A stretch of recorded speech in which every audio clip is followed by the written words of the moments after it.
Hi everybody. Today I thought I'd show you a little warm-up drawing I'm going to do to get ready to draw for today. It's just going to be some kind of little character. I'm not sure what yet. We'll see what happens. So I like to draw like gnomes a lot, so maybe we'll do a little gnome guy. Start with kind of a circular shape for his head here, and I'm going to give him a great big nose.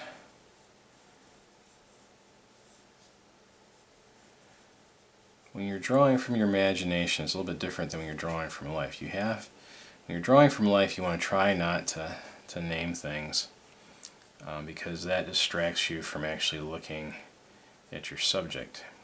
But when you're drawing from your imagination, you actually have to do the opposite. As you draw things, you kind of want to name them in your mind and think about what those things might look like and what shapes they would be made up of. So if I'm drawing an eye, I know there's an upper eyelid and an arch, and there's a circular part, and there's going to be a highlight in here somewhere, and maybe he's got some big bushy eyebrows. And kind of keep all these things light initially, because you can always change them later. We're going to give him a great big mustache, kind of a fuzzy curly mustache. Maybe he's got some slightly pointed ears here, big earlobe. Think a little bit what an ear looks like. If you're not sure what something looks like and you want to get it right, use a mirror, look at pictures, whatever you need to do. And maybe he's got an earring. We'll give him kind of a hoop earring here. And he needs a hat.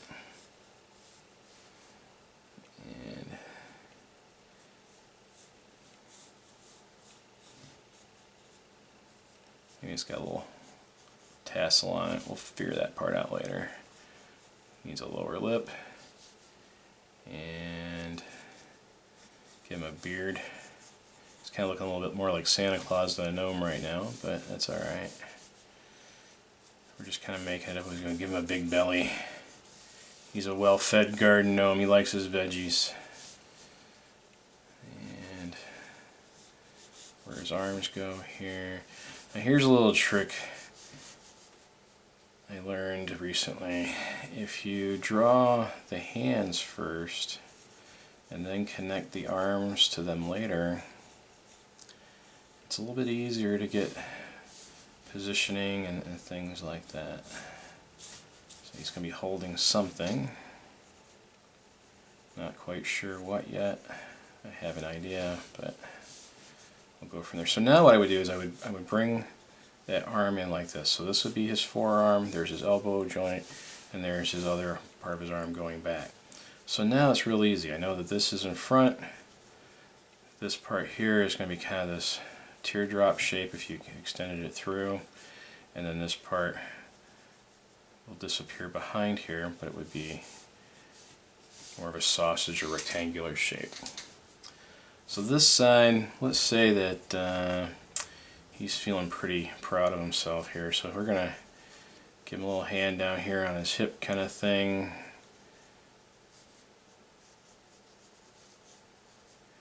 And then this would go back like this to his elbow and to his shoulder. So again, teardrop shape here. Rectangular or sausage kind of shape here, and then his elbow. Okay. And he needs a shirt, some buttons maybe. Maybe he's wearing like suspenders. We'll give him some suspenders.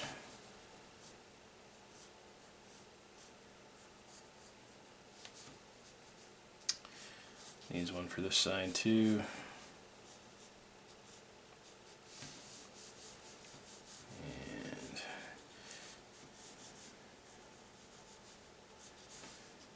We're just going to kind of give him some short little legs here, kind of a wedge shape, and maybe we'll roll up his pants for him.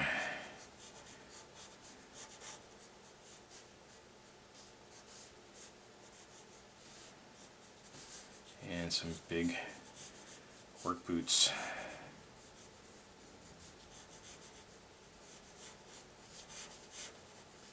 Alright, so what's he holding over here? Let's make this, since how this is a drawing video, let's make this a great big paintbrush.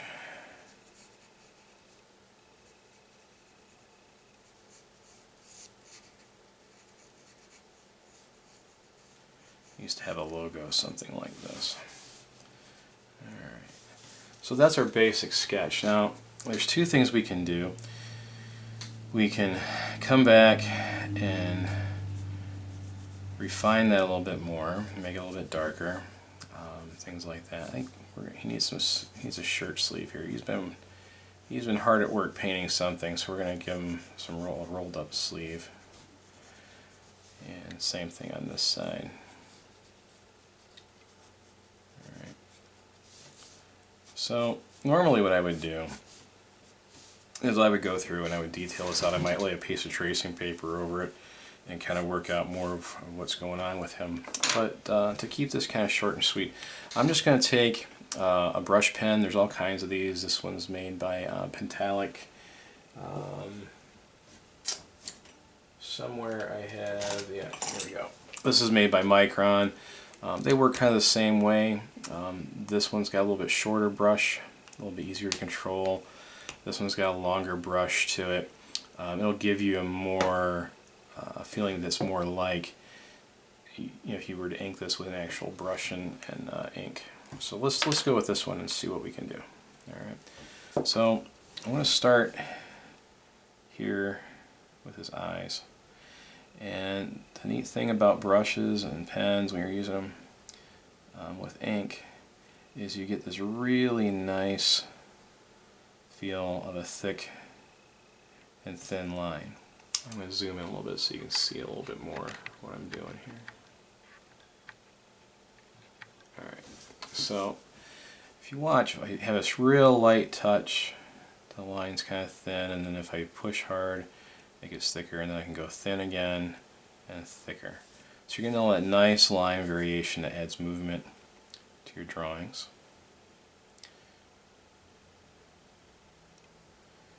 And you want to be a little bit careful. The Micron ones are a little bit easier to work with. They're not quite as loose and free. It's really important when you're inking things like this, especially with a brush pen, that you remember to turn your paper. And the reason for that is your wrist and hand only want to go in so many directions. But a lot of times your lines need to go, and curves need to follow something different than what your hand can do. So instead of trying to force yourself to make something unnatural, if you keep turning your page, you get a nice natural movement out of your hand and wrist, and that transfers into your drawing. It doesn't look like the lines are forced or contrived. They just look kind of natural and simple. Okay. And come down this. Maybe he's thinking about saying something there. And we're going to keep going with his beard here.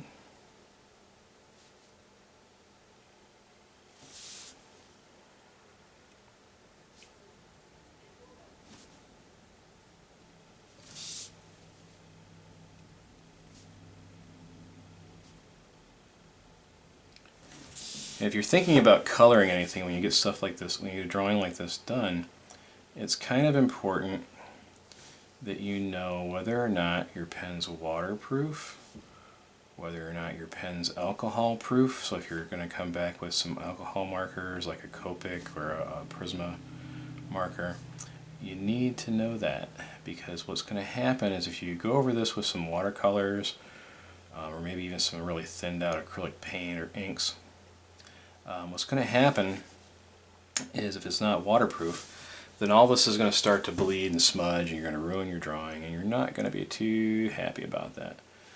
So if you know ahead of time that your marker or pen that you've chosen is not waterproof,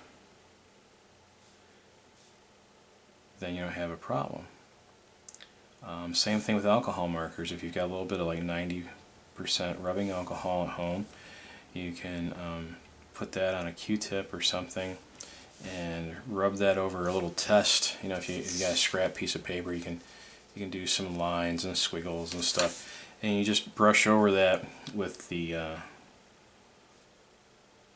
solvent that you want to use, whether it's water or it's alcohol, and you'll know right away if it's safe from those things. And if it is, then you can do a whole lot of coloring and layering if you know those things. I'm not sure. I haven't actually tested this pen, so I'm not entirely sure what dissolves this. I have another Pentalic pen that I really like to draw with. It gives me really fine lines, but I found out the hard way that it is not waterproof. I want to do a little bit of watercolor over top of it, and to my surprise, it all bled all over the place, so that was not a good thing.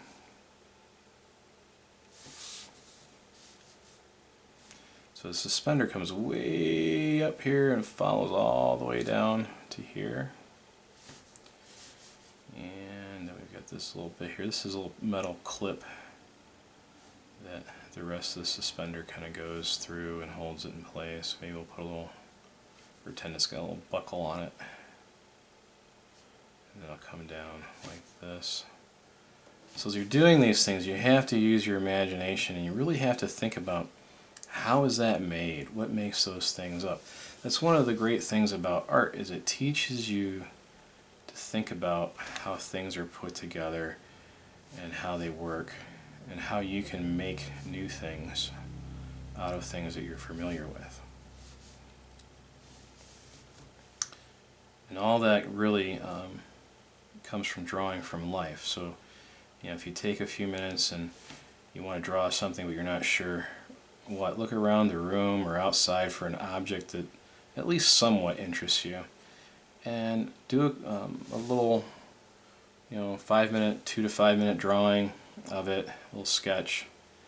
And what that'll do is it'll help you learn about that thing, and that's something then that you can use later when you're doing something like this. So I had a cousin, his name was Frank. He loved to wear suspenders, and every time I draw suspenders I kind of think about my cousin Frank. Might be why I draw him so often. I really like Frank.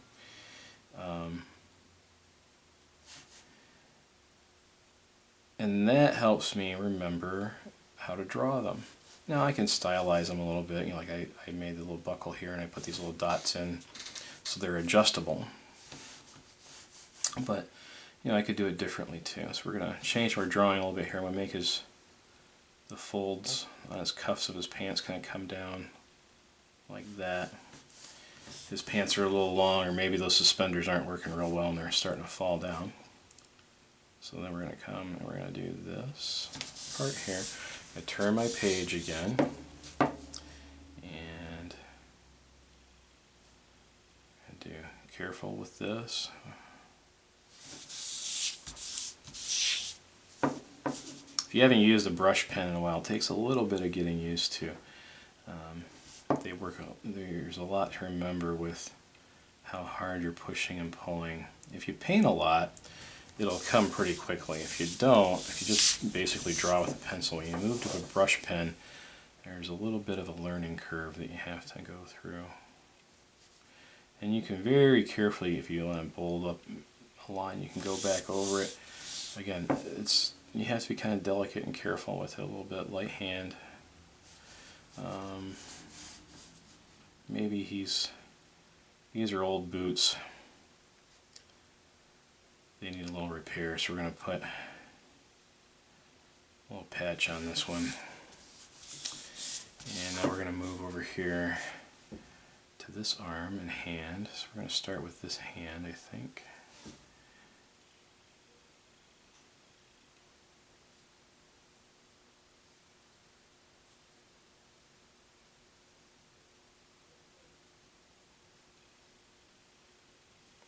Yeah, remember I only put 3 fingers on this side, so I'm trying to remember to only put 3 on this one too. It's a little off, but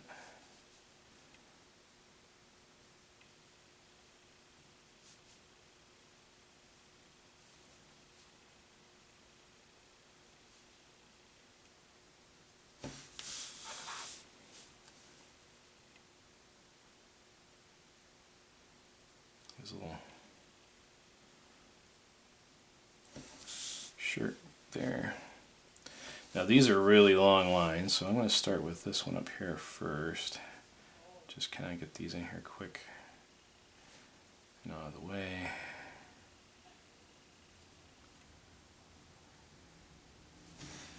So these are nice and long.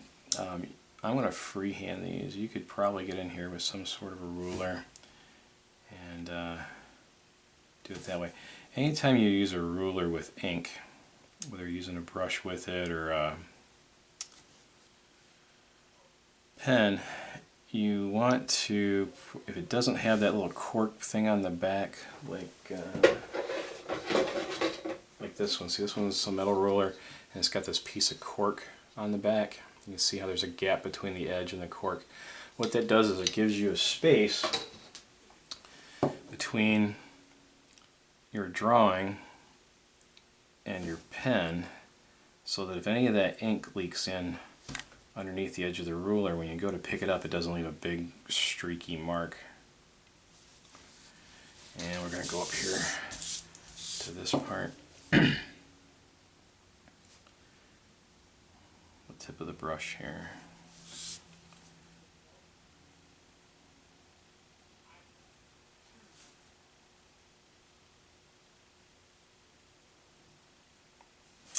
And he needs a little paint on the end of his brush here, so.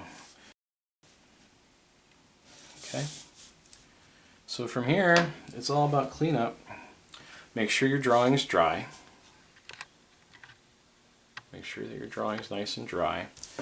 And then you can come in with your kneaded eraser. And I do recommend using a kneaded eraser for this and holding off on any other kind of eraser, because the other erasers will definitely make things smudge more if things aren't dry. The kneaded erasers usually just kind of streak them a little bit if things aren't dry. If you're not sure if your drawing's not, dry or not, just kind of leave it sit for a few minutes and then come back to it, and then you can clean it up. Like, see, I'm waiting to come down here because I did those last, so I'll wait until I'm done with everything else.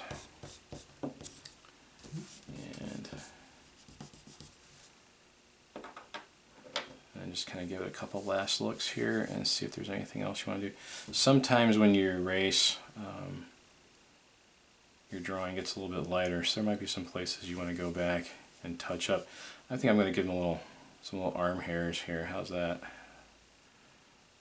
Just to make him look a little more interesting. And yeah, you won't see any on that arm. And maybe he hasn't fixed this side of his shoe yet, so there's a hole here. His toe. Maybe there's another toe there. This could be all dark in here.